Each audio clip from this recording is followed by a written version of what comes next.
If you're over 60 and planning to fly in 2026, TSA and European border rules can now get you denied boarding, even if your ticket, meds, and passport all look perfect.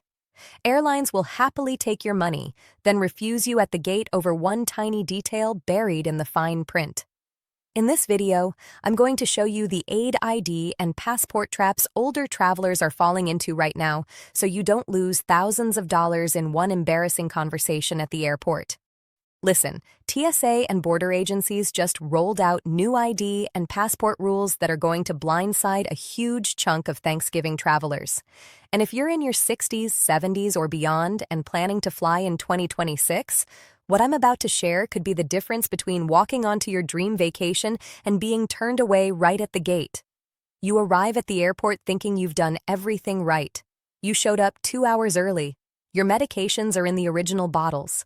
You even brought a note from your doctor, but buried in the fine print starting January 1st, 2026, there are 8 major passport and ID rules in the US and in Europe that quietly punish anyone who hasn't kept up with every new update. I went through more than 200 complaints from older travelers and spoke with 3 retired TSA supervisors, and the same 8 traps kept coming up again and again. By the end of this video, you'll know exactly what to fix at home, so no one at TSA, the gate, or European Border Control can send you back.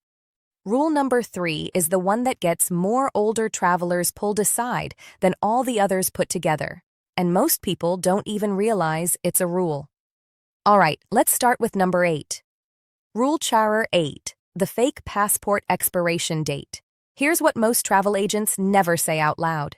The expiration date printed in your passport is not the real deadline for international travel. Say you book a trip to Thailand. Your passport expires March 15th. Your flight is January 10th.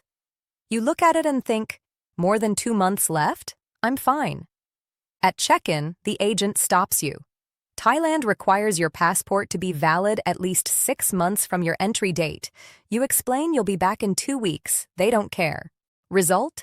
$2,400 in non-refundable tickets gone in one conversation. A lot of travelers in their 60s and 70s get caught by this. Dozens of countries now use some version of the 6-month rule, much of Asia, parts of Africa, a few Caribbean islands. It's easy to miss if you're not glued to travel news. And renewing a passport isn't always a quick errand anymore. Getting to the office, standing in line, dealing with delays, it all takes more out of you than it did at 30. What to do? Check your passport right now. Add 6 months to your entry date and your return date. If it expires anywhere in that window, renew it. In the US, you can start at travel.state.gov. Processing takes about 6 to 8 weeks, sometimes longer in busy seasons, so don't wait until December for a January trip. Rule of thumb, your passport should be valid for 6 months after you get home, not just while you're traveling. The magic question when booking international trips: does this destination require 6 months of passport validity?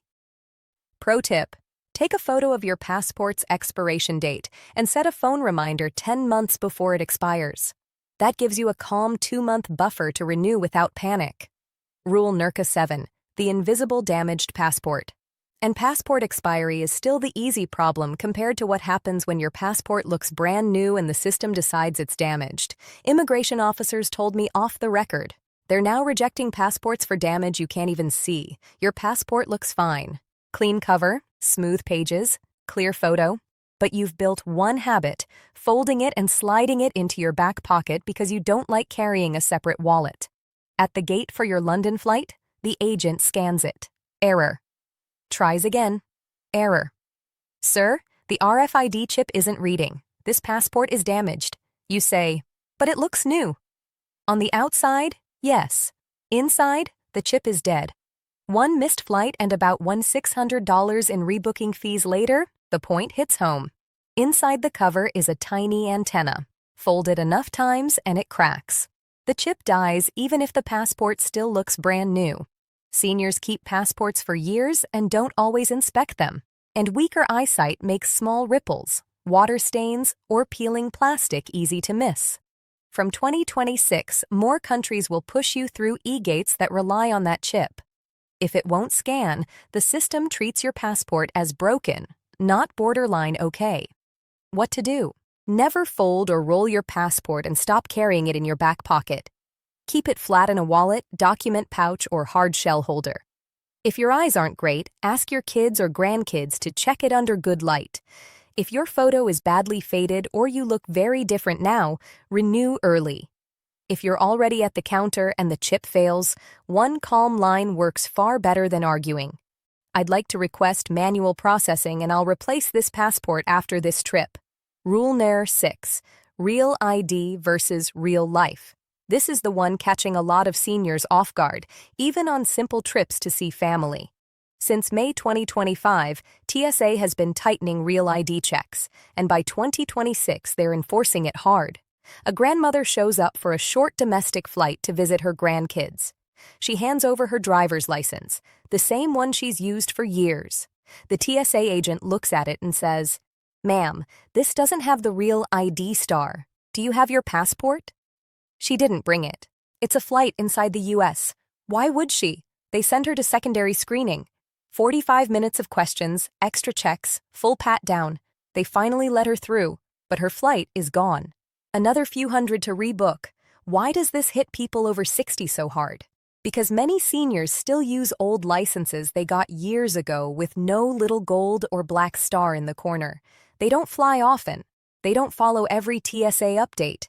And getting to the DMV, standing in line, or driving across town isn't as easy as it used to be.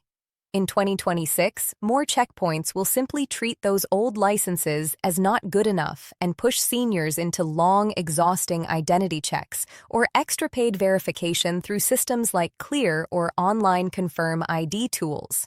What to do? Check your license right now. Look at the upper right corner.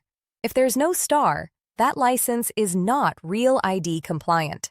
For flights, you'll need either a Real ID license or your passport. Best move if you're over 60 and fly at least once or twice a year. Use your passport as your main ID for flying, even on domestic trips. TSA accepts it everywhere, and you don't have to worry about whether your state has caught up with Real ID yet. Rule number 5, Europe's new fingerprint and face scan gauntlet.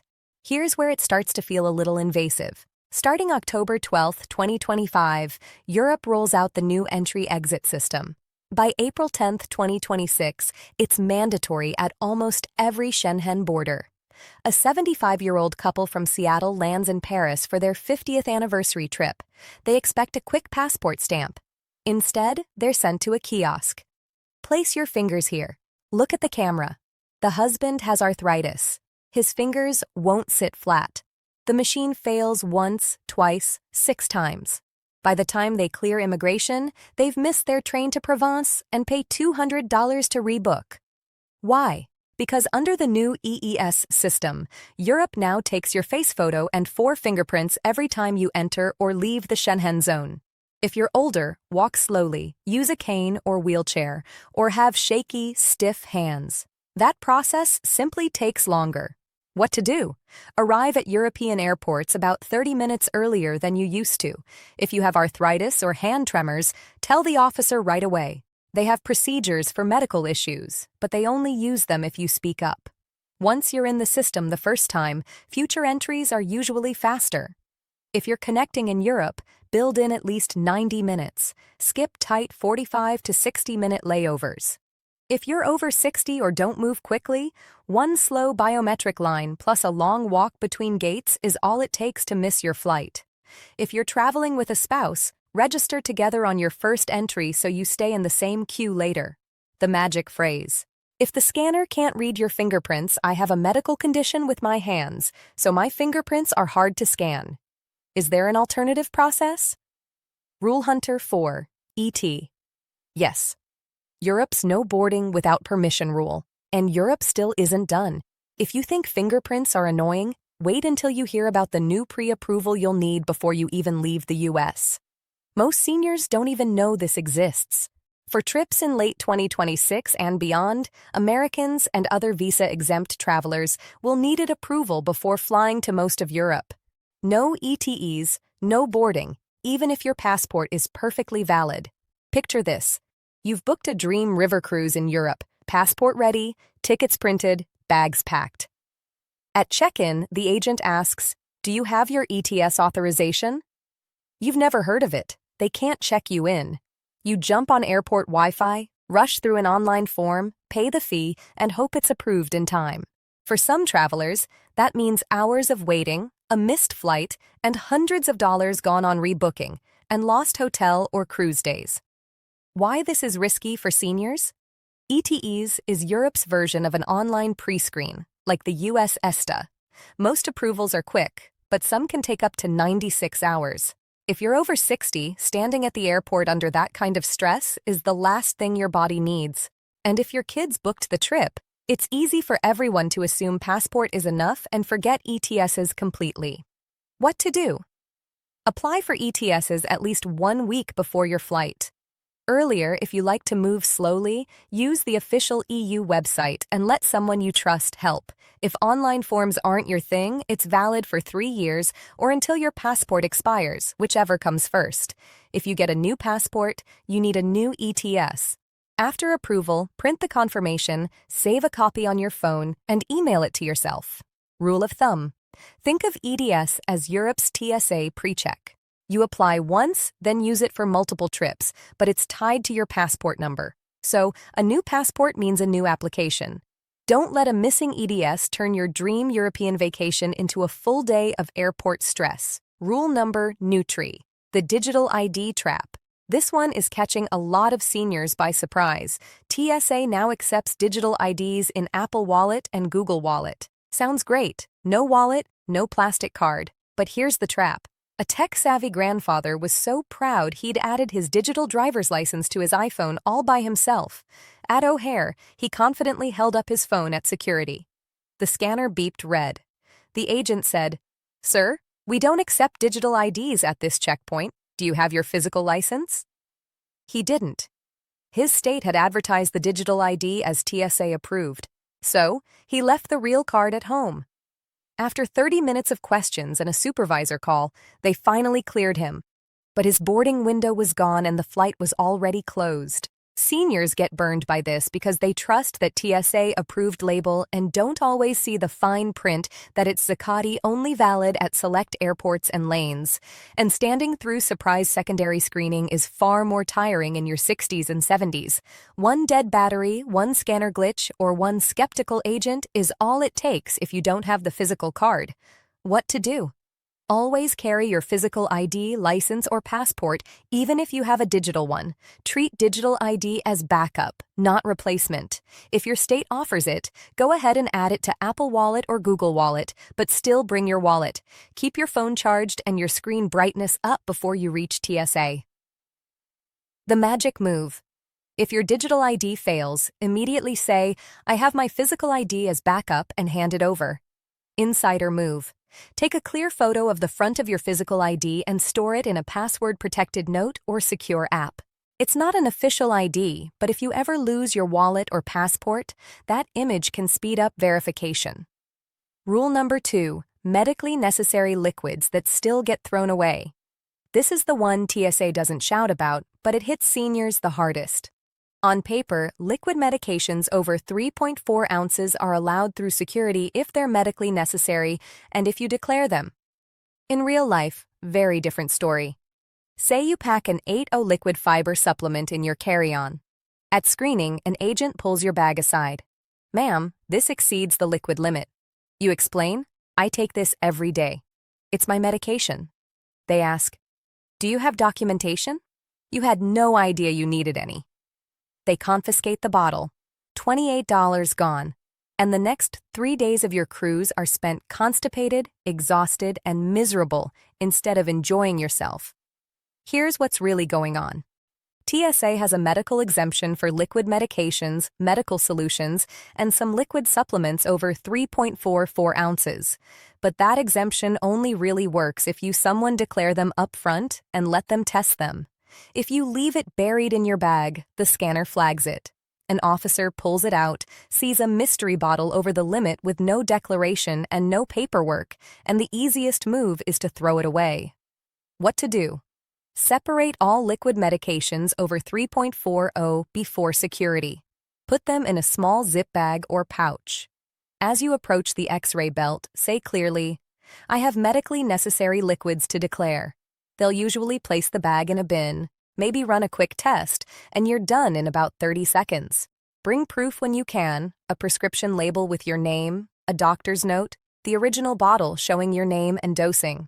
It's not always required, but if you meet a strict officer, that label is your shield, especially if you're older and truly cannot go a few days without that medication.